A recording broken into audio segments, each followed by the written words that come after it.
سورۃ الفاتحہ جو ہے یہ نماز کا رکن ہے۔ عبادہ بن صامت رضی اللہ عنہ سے روایت ہے کہ رسول اللہ صلی اللہ علیہ وسلم نے فرمایا، جس شخص نے سورۃ فاتحہ نہیں پڑھی اس کی نماز ہی نہیں ہوئی۔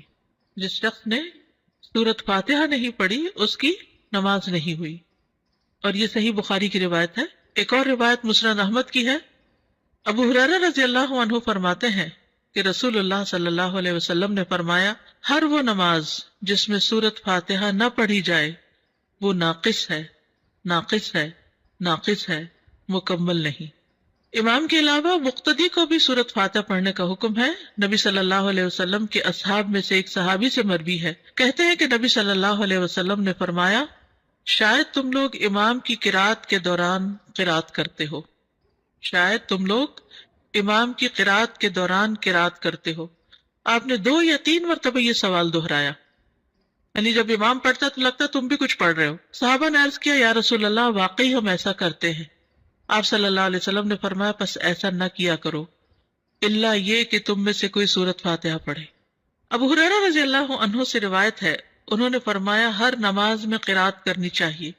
پھر جن نمازوں میں رسول اللہ صلی اللہ علیہ وسلم نے ہمیں بآواز بلند سنایا، ہم ان میں تمہیں بآواز بلند سناتے ہیں، اور جن میں آپ نے ہم سے قرات کو پوشیدہ رکھا ان میں ہم بھی تم سے پوشیدہ رکھتے ہیں، اور اگر تو ام القرآن سے زیادہ قرات نہ کرے تو بھی کافی ہے، اور اگر زیادہ پڑھ لے تو بہتر ہے۔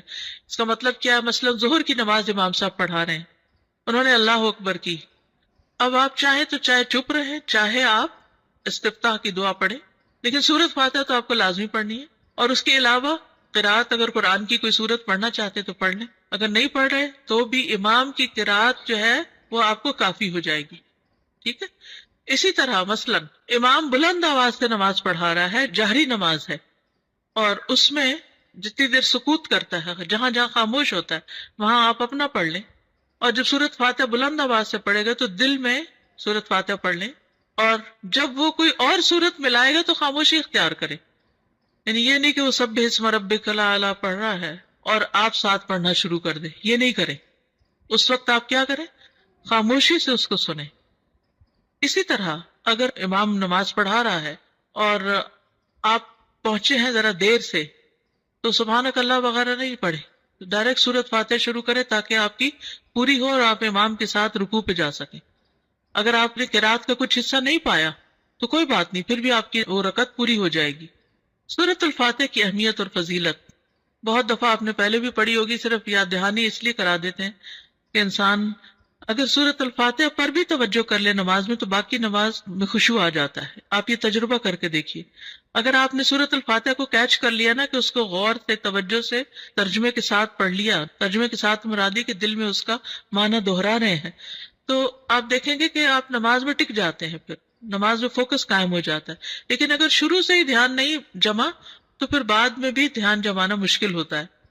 7 مثانی کہا جاتا ہے سورۃ الفاتحہ کو، قرآن مجید میں آتا ہے، وَلَقَدْ آتَيْنَاكَ سَبْعًا مِّنَ الْمَثَانِي وَالْقُرْآنَ الْعَظِيمِ، بلا شبہ یقیناً ہم نے آپ کو بار بار دہرائی جانے والی 7 آیتیں اور بہت عظمت والا قرآن عطا کیا ہے۔ یعنی سورۃ الفاتحہ جو ہے سب سے زیادہ قرآن کا حصہ ہم نماز میں اسی کو دہراتے ہیں، یعنی اور کوئی قرآن کا حصہ اتنا نہیں پڑھا جاتا جتنی ریپیٹیشن سورۃ الفاتحہ کی ہوتی ہے، نماز کے اندر بھی اور نماز کے علاوہ بھی۔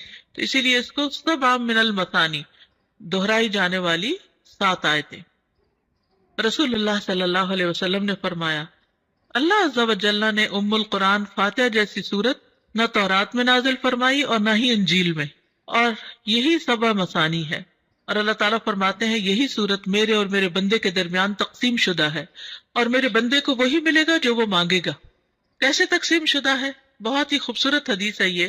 ابو ہریرہ نبی صلی اللہ علیہ وسلم سے روایت کرتے ہیں کہ آپ نے فرمایا، جس نے کوئی نماز پڑھی اور اس میں ام القرآن کی قرات نہ کی تو وہ ناقص ہے۔ 3 مرتبہ فرمایا، یعنی پوری ہی نہیں۔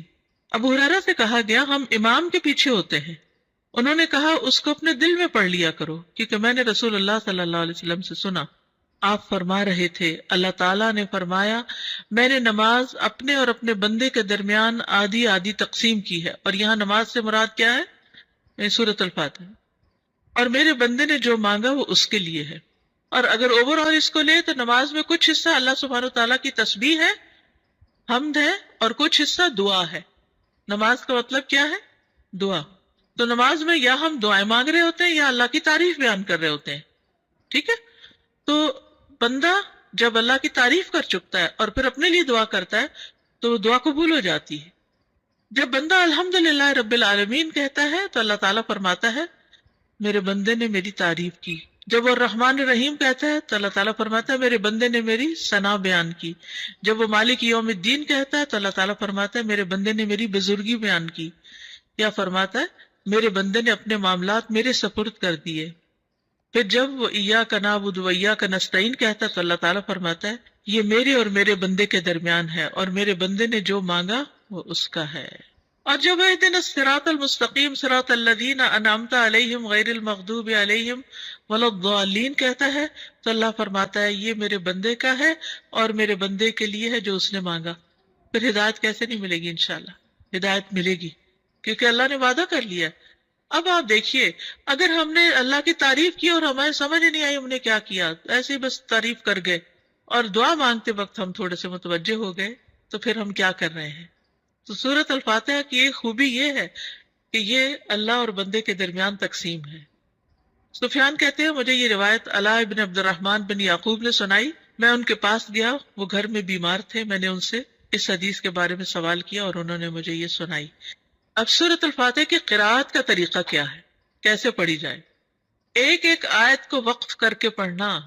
ام سلمہ سے مروی ہے کہ ان سے رسول اللہ صلی اللہ علیہ وسلم کی قراءت کے متعلق پوچھا گیا تو انہوں نے فرمایا کہ آپ ایک ایک آیت کو وقف کر کر کے پڑھتے تھے۔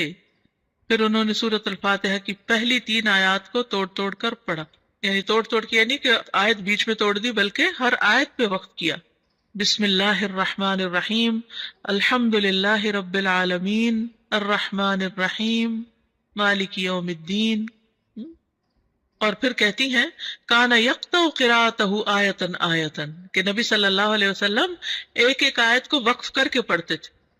پھر آپ صلی اللہ علیہ وسلم الفاتحہ پڑھتے، آپ اس کی ایک ایک آیت الگ الگ کر کے پڑھتے، بسم اللہ الرحمن الرحیم پڑھتے، پھر رک جاتے، پھر الحمدللہ پڑھتے، اور پھر باقی بھی اسی طرح آخر تک۔